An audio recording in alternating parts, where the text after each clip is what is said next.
Well, the villagers of Amlangsu, Haflong, has appealed for compensation against the loss of their standing crops and plants as Dalmia Cement is set to construct roads through their cultivated land.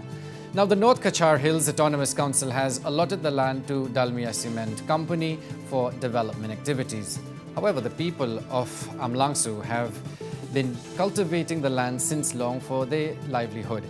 Now, the head of Amlangsu village, while speaking on the matter, said that the villagers would suffer a great loss due to the construction of the road. Thus, the villagers are making an appeal to compensate their loss based on humanitarian ground. মই গাঁৱৰ ভিতৰৰ পৰা মই application আছে যে বলে কোম্পানীৰ পৰা হেল্প কৰিব খুজিছে 2 বছৰৰ আগৰ পৰা এপ্লিকেশ্যন দিয়া হৈছিল তাৰ পিছত মই বস্তি ৰাস্তা লাগে কোম্পানীৰ পৰা কিবা হেল্প লাগে আমাৰ এফেক্টেড বস্তি কাৰণে তাৰ পিছত দিছে অলৰেডি ৰেডি হৈ পেলাই এতিয়া হৈছে কিন্তু কোম্পানী বিলাক কৈছে আমাৰ বিলাক যাব আপোনাৰ বিলাক গাঁৱৰ মানুহ যাব তাৰ পিছত যাব হলে তো ঠিকই আছে তাৰ পিছত আকৌ আমাৰ পাব্লিক বিলাক এনেকা কৈছে যে কাৰ কিবা কিবি কৈ আছে এইবিলাক কিবা কৰিব লাগিব গাঁওবৰা এনেকা কৈছে ঠিক আছে মই কৈছে ঠিক আছে মিলাইম ল কিবা কোম্পানীৰ পৰা কথা পাতি আজি তুমি মেজাৰমেণ্ট হৈছে তাত বাবা কি আপুনি ৰায়ত কি ক'ব এইটো কবি এইটো আৰু মইতো আমাৰ জানামতে এনেকা আছে আৰু মই জানিছো আৰু মইহে দিছো আৰু মইহে ৰাস্তাও খুজিছে কম্পোজিশন কথাও কোৱা নাই আৰু ডিমান্ড কৰা নাই বলে যে আমাৰ যেটো গৈ আছে এইবিলাকটো কিবা লামচাম কিবা হিচাপ কৰি দিব এনেকা মই কৈছে আৰু জুনুন যাৰ গৈ আছে এইবিলাক অলপ কিবাটো মিলাই কিনে দিব লাগিব স্যাৰ এমালকে মই ৰিকুৱেষ্ট আছে মানে আৰু তেওঁলোকে দিব বুলি কৈছে নে কিবা দিব বুলি কৈছে ইমানে আৰু দিবটো 10 টকা দিব না 5 টকা দিব এটো ক'ব নোৱাৰো কিন্তু মই খুজিছে দিব ইমানে কৈছে আৰু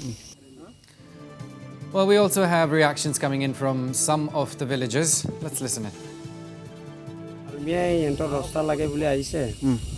এটো ৰাস্তা আমি দিবলৈ হাজু গাঁৱৰ কাৰণে আমি হদাই দিও কিন্তু এটা কোম্পানী আহিছে এতিয়া 15 মিটাৰ লাগে বুলি কৈছে এতিয়া আমি গাঁৱৰ মানুহ ইয়াত বহুত বছৰে ধৰি খেতি কৰি আছে ইয়াৰ কিবা এটা ব্যৱস্থা কৰি আমাক দিও এনেকা নহলে কাউন্সিলে দিব পাৰে এটো কাউন্সিলে নাজানে যে আমাক অমুকে খেতি কৰিছে এটো ডালমিয়া ব্যৱস্থা কৰি আমাক দিও এনেকা নহলে আমি ৰাস্তা দিব নোৱাৰো এটোই আমাৰ মাং আমি এটোই বিচাৰো যে আমাৰ লগত আলোচনা কৰি যিকোনো এটা ব্যৱস্থা কৰি আমাৰ যি পুলি গৈছে তাৰ আমাৰ মজুৰিটি আমাক পাব লাগিব আমি এটোই এটা আমাৰ দাবী আছে এন্তেটো এতিয়া ইয়াত কৰৰ টকা কামাবৰ কাৰণে কাউন্সিল পৰা এন্তে লৈছে এটো জানে আমি কাউন্সিলে দিছে বুলি কিন্তু কাউন্সিলে জানা নাই যে তাত কোনে খেতি কৰি আছে এটোটো ডালমিয়া বুজিব লাগিব না এটো কাৰণে আমি ডালমিয়াৰ পৰা এটোই অনুৰোধ যে আমাৰ যেটো গছ লগাইছে তাৰ ক্ষতিপূৰণটো দিয়ক আমি বিকো বিচাৰা নাই ৰাস্তা নিদিও বুলি কোৱা নাই ডালমিয়াই ইয়াতে আগত কৈছিলে মানে গাঁৱৰ ৰাস্তা লাগে ইয়াত এইবুলি আমি গাঁৱৰ ৰাস্তাটো দিলোঁ চবে ৰাইজে মিলি আমি আগৰ আজি ধৰিল 15 বছৰ আগৰ পৰা আমি খেতি কৰোঁ ইয়াতে খেতি কৰিছোঁ খেতি কৰি কিনি আমি মানে নিজৰ ঘৰটো চলে এইবিলাক খেতিৰ ওপৰতে কোনোবাই ধানো লগায় এতিয়া ডালমিয়াই কৈছে না এইটো গাঁৱৰ ৰাস্তাও হ'ব লগত আমাৰ কোম্পানীৰ কাৰণে ৰাস্তাও লাগে এইবুলি কৈ কিনে এতিয়া সিহঁতে মেজাৰমেণ্ট কৰি আছে 15 মিটাৰ ৰাস্তাটো 15 মিটাৰ হ'লে 50 ফুট হৈ যায় সিহঁতৰ ৰাস্তাটো বহল হয় এতিয়া তাতেতো আমাৰ বহুত মানুহ ধৰিলে আমাৰ যোনটো আমি খেতি কৰি খাই আছিলে সেইবিলাক মাটি গুচি যায় আমি একবাৰ যোৱাৰ পিছতো আকৌ এই মাটিটো নাপাওঁৱে আমি চাইছোঁ যে ৰাস্তা নিদিয়াটো নহয় আমি দিব ভালৰ কাৰণে কৈছে ডালমিয়া ৰাস্তাটো লাগে কিন্তু গ'লেওতো আমাৰ যোনবিলাক গছ পুলি লগাইছে নিজৰ ভৱিষ্যতৰ কাৰণে সেইবিলাক বস্তুটো আমি সেইবিলাক মূল্যটো আমাক মানে যদি ডালমিয়াই দিয়ে আমাৰ কাৰণে খুব ভাল এইটো কিন্তু আমিও কৈছোঁ বোলে আমাৰ যোনবিলাক কষ্ট হৈছে কষ্ট কৰি এইবিলাক খৰচা হৈছে এইবিলাক আপোনালোকে দিয়ক বোলে আমি ডালমিয়াক কৈছিলোঁ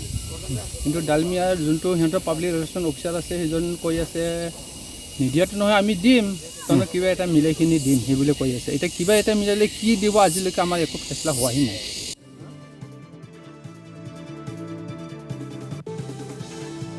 All right, well, the villagers there of Amlangsu, Haflong, has appealed for compensation against the loss of their standing crops.